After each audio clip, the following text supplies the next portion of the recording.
I'm excited about this last bit, not least because I am in the presence of the person who inspired a good part of my PhD. She doesn't know it yet.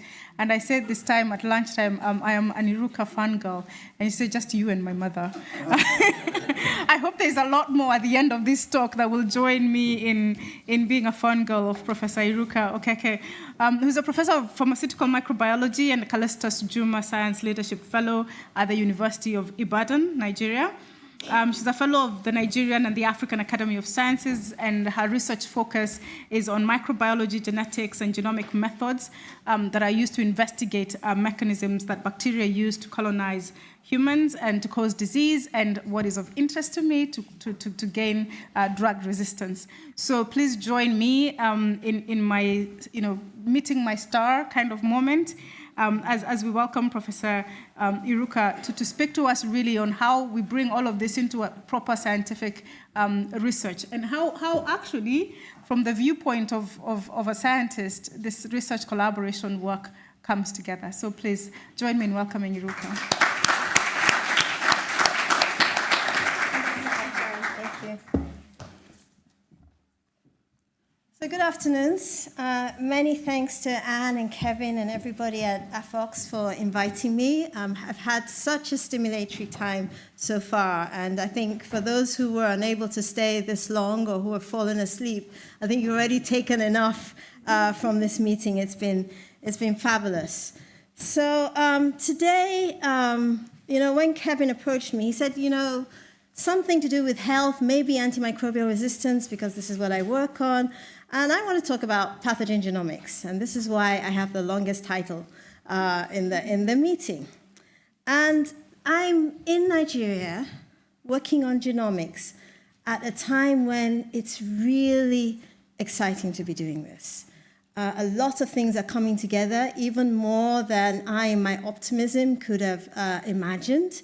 And so I'm going to share, first of all, why we decided to use genomics, and what we're learning from it, what we're gaining from it, that we wouldn't have learned if we had done things in other ways.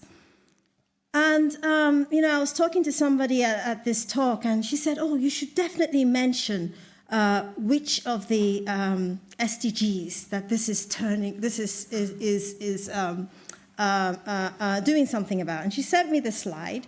And then she boxed the SDG number 3, good health and well-being, and said, you need to tell them how this is important for good health and well-being. And I said, the trouble with that is that is an underestimation. As many of us know, the SDGs are all interlinked. And if I was to sort of box the ones that either my work had direct impact on or indirect impact on, or not just my work, genomics in general, we'd have all of them boxed. And this is why genomics is such a really nice approach, technology, and so on, is that you can do so many different things with it. Some of them are useful, some of them are fun, some of them are fun and useful. Now, that being said, genomics is not absolutely essential to get things done. You could box every one of these without genomics if you did other things. In fact, this is a recreation of the lab that Alexander Fleming used to discover penicillin, which has been life-changing, and where he probably sat and imagined what antimicrobial resistance was and the devastating effect it was going to have. That the idea that we could have these wonder drugs that would change the world, and we could change the world backwards by misusing the wonder drugs, so that the bacteria that we had previously inhibited would then no longer be inhibited by these drugs. So right now we have the advantage that in addition to having everything that Fleming had in this lab, we have other things. We have new technologies, and this should mean that we should be able to move faster with solving our problems. Unfortunately, even though since Fleming there has been a molecular biology revolution, that revolution did very, very little to do anything about health on our continent, that is the African continent. And this is not because the technologies were not good or useful, not because they didn't do anything, because they did a lot, but really because they weren't really applied to the problems that were on the ground in African communities. I'm going to apologize in advance. I did everything on a Mac, and clearly it went through a PC before it came up here. So things are going to be squished, but that's all right. The slides are, in many ways, a crutch for me, and hopefully I'll be able to communicate what I want to say. So right now we have goals. We want to reach places very, very quickly. Antimicrobial resistance, one of the most important things to do is to track and measure it very well. This is what we refer to as surveillance. And as we were thinking about how to set up our surveillance system in Nigeria, we looked jealously at some other surveillance systems in some less affluent countries. And one of the ones that we really would have liked to emulate was that of the Philippines, except that they have been building it for 35 years. And we're not willing to wait 35 years to have a surveillance system. And so we really have to take on what Kwame Nkrumah brought on board, is to say that, look, we need to get to some of the places that other countries have been to, but we don't necessarily need to walk the same path. We could find quicker, faster ways to get there, and this is really where technology comes in. So before I go further, let me just say what genomics actually is, okay? We're going to take living organisms, in my case, bacteria. We're going to take the DNA, the genetic material outside of the bacteria, and we're just going to sequence it and get a list of letters, or a long list of lettering made of only 4 letters. And from those 4 letters, we can infer what characteristics the organism that this sequence came from. For example, which drugs it was likely to have been resistant to, as well as what are the relationships between this organism I'm sequencing now and another organism I will sequence tomorrow, or an organism that Tim Walsh sequenced last week. We can make all these connections based on looking at the sequence if you know how to read it. So this has an enormous amount of power. Sanjuti Saha works in Bangladesh, and she actually went into her freezer and took out samples that had been isolated from children who had meningitis. And the traditional methods were able to identify the cause of meningitis in everything that is red here. Okay, so each one of these columns is a sample. And then using genomic methods, she's able to identify a cause in everything that is gray and everything that is blue. So genomics really expands what we can do in terms of naming infections and understanding how they are connected. And it does have the potential to really help to leapfrog us over some of the things that could be done, but were not necessarily done in African settings. One illustration where the whole world saw this happening, I wasn't really engaged in this, but it was a source of pride for all of us who are doing science to see how genomics was so rapidly scaled up on the African continent, not only helping us to understand how SARS-CoV-2 was moving around the continent during the COVID pandemic, but also even helping to identify new variants, doing things that hadn't necessarily been done before. So to the question earlier, both the incremental and the really long step innovation all happened on the African continent with genomics. Now, as I mentioned, I don't do, well, that's not true. Everybody who has a sequencing machine does SARS-CoV-2 now. At some point, somebody will come up to you and say, you need to sequence this. And we sequenced a little bit of this. But in my day job, we usually work on bacteria. And the things I'm going to share with you today are really how sequencing has really helped us to understand transmission in ways that were difficult for us to do before, and how it's now supporting the development of new tools, allowing us to really enter and flourish in the innovation space. So before I do that, I did want to mention how it is that we came to be doing genomics at the University of Ibadan. When I moved there several years ago, I did do quite a bit of genomic science, but I wasn't doing the sequencing locally. It was just not cost effective to do that. However, shortly after I moved, the WHO called all countries to submit a national action plan for how they were going to deal with antimicrobial resistance. And we got together in Nigeria. Then our leader of the Nigeria Center for Disease Control was Chikwe Ihekwazu, and a number of us that had been working on national action plans for other countries came together with Chikwe and decided we wanted to write our plan, and we wanted surveillance to be at the center of it, and there to be a genomic component to surveillance. We wrote this plan, finished it in 2017, submitted it. It was lovely, except everybody criticized us for wanting to do genomics. So this is a white elephant technique. It was very expensive. Why are we doing it in a resource-limited setting when, all we need is what Alexander Fleming had in his lab, and we should be able to do surveillance? But we wanted to use genomics for a number of reasons. First of all, to have a surveillance system, you need to have a national coordinating center. That was NCDC. You must have at least one sentinel lab that's in a hospital collecting samples from patients. We started with 3, okay? And you must have a national reference lab that assures the quality of what happens in sentinel lab and provides other essential functions. At the time we started our surveillance system, we didn't have a lab that could serve as a national reference lab. We could have built one using a range of techniques, at least 30 different specialties to build a national reference lab for antimicrobial resistance. Or we could have built one, and we did, by twinning one genomics lab with our national reference lab. And so this was the reason why we did it. And essentially what this meant then was that using genomics allowed us to establish a quality-assured surveillance system where it would have been previously impossible in a very short period of time. I'm not going to go over how we did that. We set up a lab, we set up computing infrastructure. We're still working on the good financial ground practice, and we are struggling with our supply chains.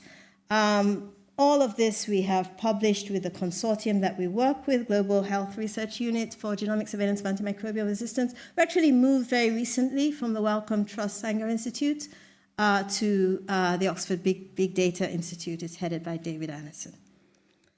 But what I would rather do with our time, rather than walk you through the mechanics, I don't think anybody here is setting up a genomics lab. So rather than walk you through the mechanics of doing that, I wanted to show you what it was doing. So let's start with previously misunderstood etiologies. And this is not a Nigerian couple, this is an American couple. The husband went down with Acinetobacter, and they ended up on CNN because the wife went round to find bacteriophage. This is viruses that could infect the Acinetobacter that were infecting her husband and save his life. They had to do that because there were no antibiotics left on Earth that could treat this infection. So Acinetobacter was one example of a bacterium that has become so resistant to antimicrobials that we've run out of treatments. This is really the problem with antimicrobial resistance. So Acinetobacter resistance to a class of drugs known as carbapenems are top of the WHO priority list for dealing with antimicrobial resistance. And so you would imagine that we need to know very well which types of Acinetobacter are where and what your chance of getting them if you get sick is. So surveillance is really important. And the different evil Acinetobacter types are classified into international clones, or ICs. And it's believed, or it was believed, that the most common ICs, the bigger the bubble, the more common the ICs are IC1 and IC2. They're all over the world. You see them everywhere. And these are our main problems. And if you look at Acinetobacters that had been sequenced by 2019 from different countries in the world, USA is number 2 on there. It's not that they have more Acinetobacters, they just sequence more Acinetobacters. If you look at the list, what you see, if you go through it, is that as at that time, there were only 20 genomes of the almost 4,000 genomes that were available that were sequenced from an African country. And looking at the whole collection of genomes, you would assume that the most common gene conferring resistance to this last line class of drugs known as carbapenems is OXA23. So when we started our surveillance system, we presumed that that is likely to be the case in Nigeria, but of course we didn't know. And so we sequenced Acinetobacters. I'm showing you those that came in until 2020. And essentially, international clones 1 and 2, most common in the world, they're present in Nigeria, but they're actually a minority. Okay, IC2 on this is kind of peach orange. Sorry, IC2 on this is brown. IC1 is peach orange. And they're there and they're minorities. Instead, we find minor international clones 7 and 9 as being very common, and the most common Acinetobacters in our setting they don't belong to any named international clones because they're ours, okay? So essentially, what we thought of as the epidemiology of Acinetobacter worldwide does not overlap in any way with the epidemiology of Acinetobacter in Nigeria. And remember, Nigeria is just one African country. Of course, Nigerians, we think we are the African country, but we're just one. And so there's so many other countries. South Africa has a really good surveillance system that's looking at their international clones, but many of them have either just started or are not doing this. And what about that gene OXA23 that is conferring most of the resistance to carbapenems? It's there in Nigeria. In fact, it accounts for about half of the resistances in our strains. But if you remember, it was accounting for almost 90% worldwide. Instead, we have a very common in our set, a gene known as NDM1, which Tim actually discovered, which is often found in other bacteria, sometimes found in Acinetobacter. And more importantly, most of our Acinetobacters have more than one gene encoding carbapenem resistance. So again, this is a picture of Acinetobacter that looks very different from the picture that you see worldwide. And we see again and again for many pathogens, not all of them, but for many pathogens, what is circulating in Nigeria is very different from what is circulating elsewhere. And when you start to extrapolate from one place to another, you start to build very large pictures of the world that are actually wrong. So Acinetobacter is, of course, most famed as a cause of hospital outbreaks. You can imagine going into a hospital with a minor ailment and coming out of the hospital or not coming out of the hospital with an antibiotic-resistant infection. This happens again and again.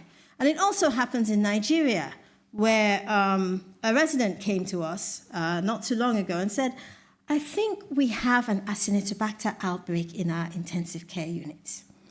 So Dr. Emmanuel Irek comes to us. We are now the National Reference Lab. So we collect his samples from him. We sequence them. We also sequence samples from other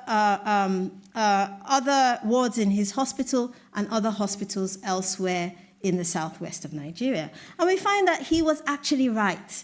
So for those of you who are not used to looking at microbiological data, essentially very close relatives are on the same line on the tree. And you have this clade here of bacteria that caused an infection in his ICU, starred here by my bioinformatician, Eckerson.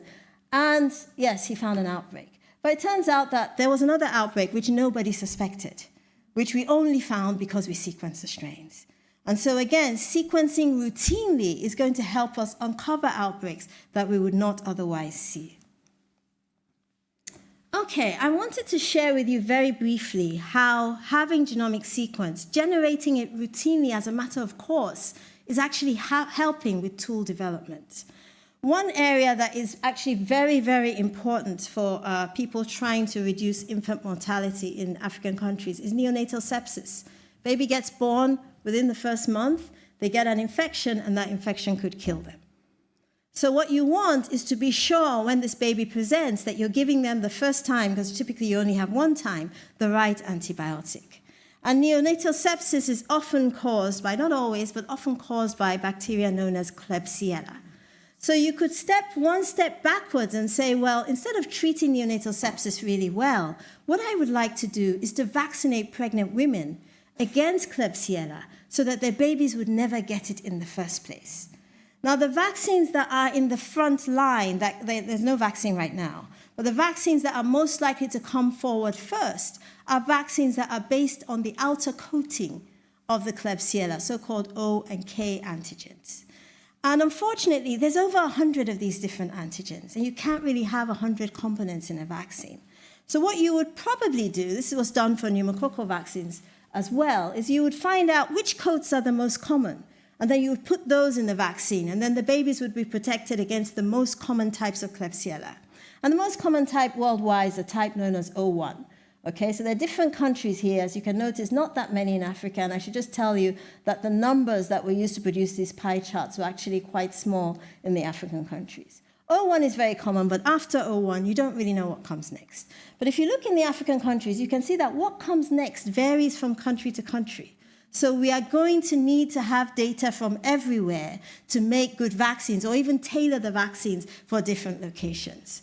So for us in Nigeria to actually set up a Klebsiella surveillance project, that would take a long time. But we already have a way to get this information because we're sequencing the genomes of Klebsiella for antimicrobial resistance. And all we need to do is look at other paragraphs of the book that comprises the genome of Klebsiella, and we immediately know what outer surfaces they have. So we have this data, even though we didn't set out to get these data, because we have a routine surveillance system.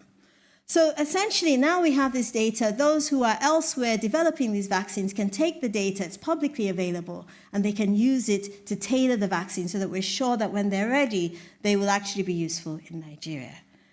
In addition, we can do our own drug discovery. So the drug discovery landscape is changing worldwide. More players are coming into the field, and it's really nice to know that some of these players are in Africa. Some of you may be familiar with Kelly Chibali and the wonderful things that he's doing at UCT. He has a drug discovery center that now has a drug in clinical trials.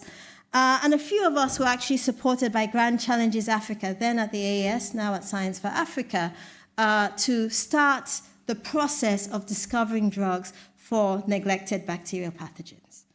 Now, my favorite pathogen is a bacterium that nobody has heard of. It's called enteroaggregative E. coli. It causes diarrhea, often persistent, and it can be a cause of death or malnutrition in children in Africa. Not many people are studying enteroaggregative E. coli. Even a lot of E. coli researchers have never heard of them. It's a neglected pathogen. I've been studying this for over 2 decades, so I know something about how the pathogen works. And so moving back to Nigeria, I had a PhD student who said, why don't we just stop studying what this pathogen looks like and how it sticks and so on? Let's actually study how to do something about it. And so he said, yeah, I said, well, we're still trying to figure out pathways and so on. But he said, yeah, but we know enough to be able to meddle. So let's try and see if we can do that. So what you would normally do is you take a chemical library and you screen it against these bacteria. And because of antibiotic resistance, we're less interested in chemicals that would kill the bacteria. We actually want to find chemicals that will stop the bacteria sticking. And if it can't stick, then it gets washed out and then it doesn't cause diarrhea. So what you would do is you take a chemical library, you'd buy them from a pharmaceutical company. They cost several $1 million, pounds. I don't know how many billions of naira they cost. And we have a resource-limited drug discovery program that is motivated by me and one PhD student. But we're in a resource-limited setting. We're in Africa, and that means that Medicines for Malaria will give us small libraries for free.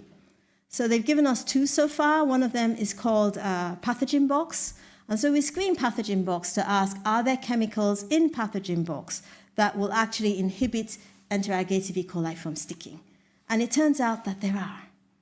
Now, we're really delighted that we've done this. There are actually many scientists in Africa who are doing drug discovery and will get something like this, which is a hit, either from a plant or from a library like we did.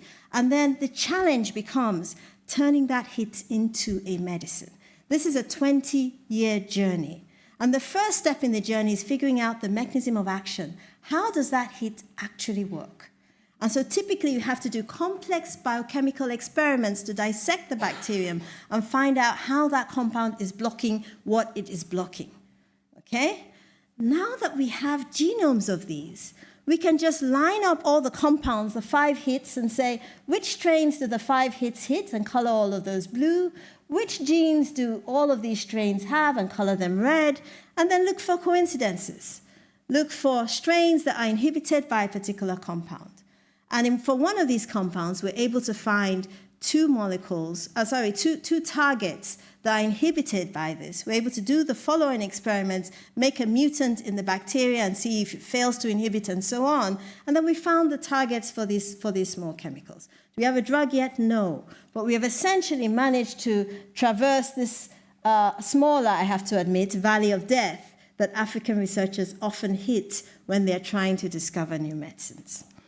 So I'd like to bring this to a close and just say that At the beginning, there were lots of skeptics. Obviously, when genomics was used for surveillance of SARS-CoV-2, everybody started to understand why genomics was important to have worldwide, including in Africa. It's my hope that moving forward, this idea of having genomic surveillance not just be a research tool, but actually be something that happens routinely in African health systems is really going to take us forward in many, many different ways, including but not limited to the ones that I shared with you today. I'd like to thank the UK NIHR, which funds our Global Health Research Unit and took a risk on us in 2017 before the pandemic, when we said that we needed to incorporate genomics into an African surveillance system. I also want to thank Science for Africa for supporting our more recent drug discovery work, the NCDC, who we continue to partner with on surveillance, and the Bill and Melinda Gates Foundation that supports me as a Calestous Juma Science Leadership Fellow. All the work I described here was done by scientists that are trainees. Every one of our scientists is either a master's student or PhD student. They do this, and they do their research for their degrees, and they do the surveillance, which is actually a work task, as volunteers. So I really want to thank, I wasn't able to share everybody's project with you today, but I really want to thank them for their tenacity and bravery and energy that they bring to our group. I want to thank you for your attention. Happy later on to take any questions and feedback that you may have.